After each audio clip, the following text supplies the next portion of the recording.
The Local Show, sponsored by Victory in Motion, home of knee repair, not knee replacement, on News Radio 570 WSYR, on 106.9 FM, and live everywhere on the iHeartRadio app. The Local Show features in-depth conversation with business owners, employees, and influential business leaders throughout Central New York, exploring their successes, challenges, and reasons for doing business right here in our growing community.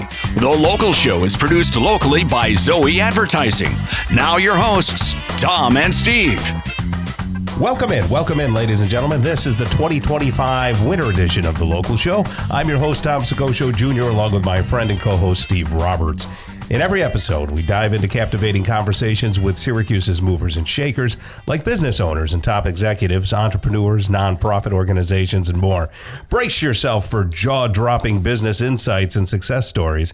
The Local Show shines a light on the business visionaries, turning Syracuse into the ultimate hub for work, life, and new opportunities. We're broadcasting from the Zoe Advertising Studios, sponsored by Victory in Motion, the home of knee repair, not knee replacement. And you can see us on YouTube. Just look it up.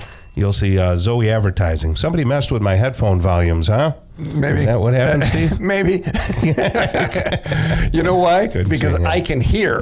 Yes. So I put your headset on and it was like I needed an ear doctor or something. You can hear, but what are you listening for? That's fair. that is fair. Who knows what you're listeling for? How you doing there, buddy? I'm all right. Yes. I'm all right. Winter. Can be winter and then it's going to go away. And winter in full swing. Well, look, we got a great show all lined up for you, so get ready, folks. Dr. Nicole Anzalone is going to start us off. So, Dr. Nicole Anzalone, how are you? Good. How you doing, Tom? Very good. How long have you been up in Syracuse? Oh, since 1995. That's a long time. Yeah. You made it through the wild 90s. She was from New York, but you can't tell anymore she was from New York. She doesn't sound like it. Yeah, I've been here longer than I've been in New York City. Sure. Yeah. And the winters were never this bad in New York City, right? Or It's close. I think it rains more down there than it snows, but sometimes I prefer snow. You can just brush it off your shoulder. And where'd you grow up? Like, where'd you go to high school and all that? I grew up in the Bronx went to Herbert H. Lehman High School. Okay. Did you go to school with any stars or anything?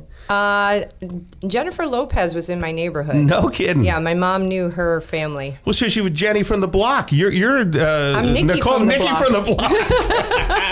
That's funny.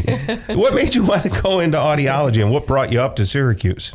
Well, I came here to go to Syracuse University, and I just kind of stuck around. Well, I went back down for a while, but couldn't tolerate traffic anymore. I stayed up here. I went to school, studied, biology, psychology, my undergraduate, stayed for my master's, and just kind of found my path to audiology that way in the sciences. So, were you good at that stuff in elementary school and in high school? In high school, it's interesting because I was kind of torn. Like, I loved music. I played drums that's right. in high school, so I could have been a rock star in my other life. She's a drummer, yes. Yeah. So, I loved biology. That was like one of my favorite classes. The senses, learning about all the senses and perception and human perception of. So, if you had to give a little girl advice, who was thinking about being a doctor of any kind, would you say that in high school you have to really buckle down and learn the sciences, chemistry, biology? Yeah, absolutely. I say there's no shortcut, right? No, you have to be good at it. The earlier you start, I say the better. It's just easier as you go along. So setting that foundation early is really, really important and critical to learning, I think. Mm-hmm. But, a lot of people don't know about the world enough to know what they want to do sometimes. It's true. It's good to see a little bit of everything so you could have the guidance and know where you want to go. It's like Steve, he skipped over all academics, It was a waste of time. It was a waste of time. He was just going to try and get knowledge through osmosis. Absolutely. When did you first realize how much fun it was to help people hear? I would say when I was working on my master's degree, when I was seeing cochlear implant patients, we were doing like research studies with them and seeing how they couldn't hear anything at all until they got implanted, and it really changed their lives. And that's the moment I said, this is what I want to do. This is my purpose. I want to change people's lives. I get all emotional about it. That particular device, is that the one that goes kind of in the ear, but then you see like a cord come up and go onto the skull? Yeah. That's what that is. I saw a young man, actually a delivery person in a store, and I mean, he must have been in his like late 20s. And I saw that he had that coming out of his ear, and I thought that's got to be a cochlear implant.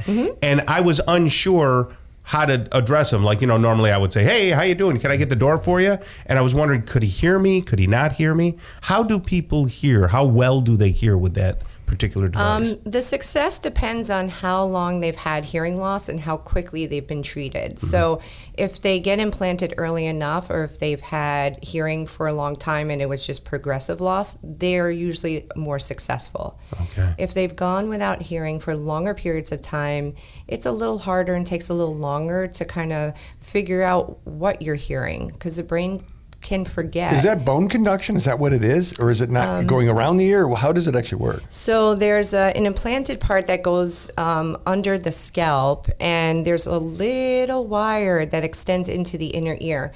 And through little tiny electrical pulses, you're stimulating nerves that haven't been stimulated in a long time. So by stimulating those nerves, it makes the sensation of sound. Okay. Yeah. So it's like a workaround, sort of. Yeah, exactly. So you're working around the broken sensory cells of the inner ear, directly stimulating the It nerves. seems awfully sensitive. Can it get knocked out when you're sleeping or, taking a shower? No, not at all. Pretty secure? Yeah, so the parts that go underneath the scalp, if you take the outside processor off, you can't even see it. It's it's like normal. And it doesn't fall out or anything. It doesn't go anywhere. So if someone has some hearing loss, how does the hearing aids help for that are different than the implant? So we have to test whether or not they have enough usable hearing. If they are not getting enough benefit from hearing aids anymore, which can happen, then we know, and we test it, and we know they're a candidate for a cochlear implant, which means we have to go the next step.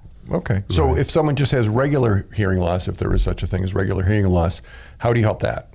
So if their hearing loss is not as severe, usually they're aidable with hearing aids. Okay. And the difference between what is $12.99 on TV and something you do?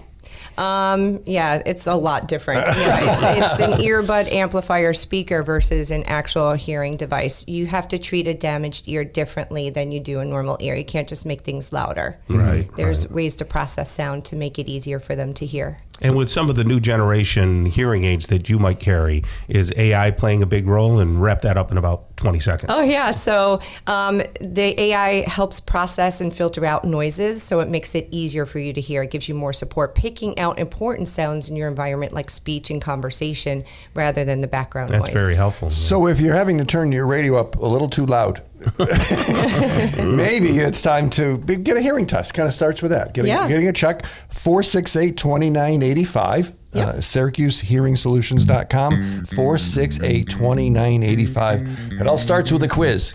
Did you hear me say that, Tom? Yes, I did. Thank you, Dr. Nicole.